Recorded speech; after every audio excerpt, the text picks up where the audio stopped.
Adam Kokesh, I want to take a minute to thank you for reporting on the happenings of the GOP convention and so on and so forth, and also the purge of Ron Paul supporters from the GOP. Um, I got a couple questions for you, Adam. I've been watching your videos for a while. I actually found you probably, I would say, through Alex Jones and stuff like that. And I remember a video you made at one point that was, talking about the foreign policy and what we as a society do to one another as human beings nowadays. Um, you know, there's a lot there's a lot that I like about Gary Johnson, but I got to tell you, there's one thing that at this point it still remains the deal breaker. Um, Gary Johnson was on Krauthammer or on Fox, and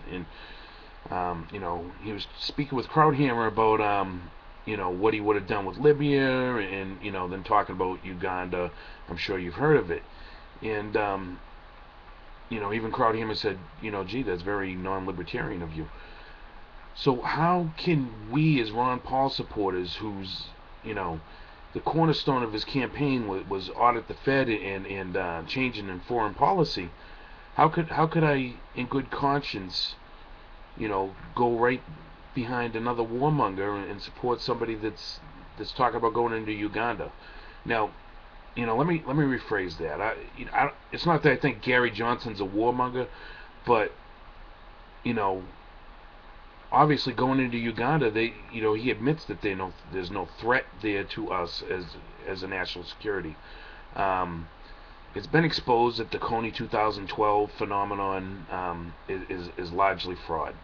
Yes, we all know Joseph Kony's a bad guy. He's killed about 100,000 people. But, nothing's been, the Lord's Liberation Army, um, that's one thing. Let's talk about the government that's killed millions of people there. Nobody talks about that, and, the UN actually supports them. So I don't think that leaving, the lesser of two evils behind, being Obama and Romney, I don't know that voting for Gary Johnson is going to be any different if he's willing to take this country to another war without merit. For one thing, we can't afford any more war. We're tens of trillions of dollars in debt. So, regardless of anything, of wanting to help people and stuff like that, we can't do it. We can't afford it. So, I think that a lot of the Ron Paul supporters that are on the fence about going over to Gary Johnson, really the big issue is that foreign policy. Um, not too crazy about his abortion foreign policy either, but I mean, abortion's legal at this point. We kind of lost that hill. My major concern is this guy going to take us into another war? And I think that if Gary Johnson comes out and you know talks more about that, and obviously I don't want him to lie to us, but I'd like to know that he's going to be a peaceful, non-imperialistic, non-police building, excuse me, non-nation building, policing of the world type of president. Then you stand a better chance of getting people behind him. But in the end, you know, whether I vote for Gary Johnson or write in Ron Paul, uh, in the end, I still think it's kind of irrelevant because, like KRS-One said, if they were controlling it before, what makes you think they're not controlling it now? I don't know that. I don't know that it matters who you vote for anymore. With all the election fraud that we saw coming up, people's votes disappearing, delegates being stripped, um, uh, the gentleman's agreement in Iowa, the 87% vote in Maine going to Romney without 100% of the votes ever being tallied or ever even being counted. Um, and so on and so forth. People's ballots going for Ron Paul coming up as void, and them being instructed to put them in the discard box and told that they'd be counted later. I mean, the establishment has really pulled out all the stops to keep their candidate in control, whoever their candidate happens to be, whether it's Obama again or Romney. So I don't think it really much matters anymore who you vote for. They've done a very good job. We saw it in 2004. That's it was the American Dictators documentary that really was my political awakening. It was my first view at realizing that it didn't matter who you vote for, because in the end, in 2004, it wasn't an election of a Democrat versus a Republican. It was skull and bones versus skull and bones, cousin versus cousin. So the elite had their candidate in no matter what.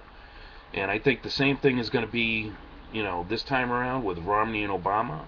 Doesn't matter who it is. They're both for war. They're both for abortion.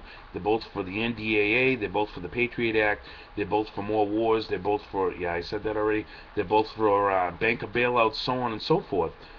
I don't know that Gary Johnson even has a chance to win. Even if he won the popular vote, I think that they would. I think they'd probably fix it, fraud it, fake it, sleight of hand and trickery, and using the media to shape the opinion, just like they did with Ron Paul. So my question to you is, if your vote doesn't count, or if you vote for Gary Johnson and he doesn't get in, and we get more tyranny, what next? Do we even bother? Do we even bother going through this facade of an electoral process, knowing that the RNC was entirely scripted on the teleprompter, right down to if these people over here, if they object, go to scenario 1. What's the point? I'm to the point where, the Declaration of Independence, after a long train of abuses, it is our right, it is our duty to throw off such government. I'm abused, you're abused, I know so many people that are out of work, that are suffering. We're paying at the pump, we're paying at, through inflation, taxation through inflation, taxation without representation through inflation. I'm sick of seeing the people that I love and care about, my friends, my family, suffering. What do we do?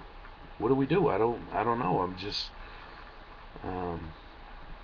kind of at a loss for words. I'm going to take a real good look at Gary Johnson, but I hope that he knows that the reason why a lot of the Ron Paul supporters aren't going over to him right now is that interview with Fox, talking about how he's willing to go into Africa. Well, that's all I got to say for now. Thank you for watching the video, and hopefully we're able to turn this around before it gets too much further.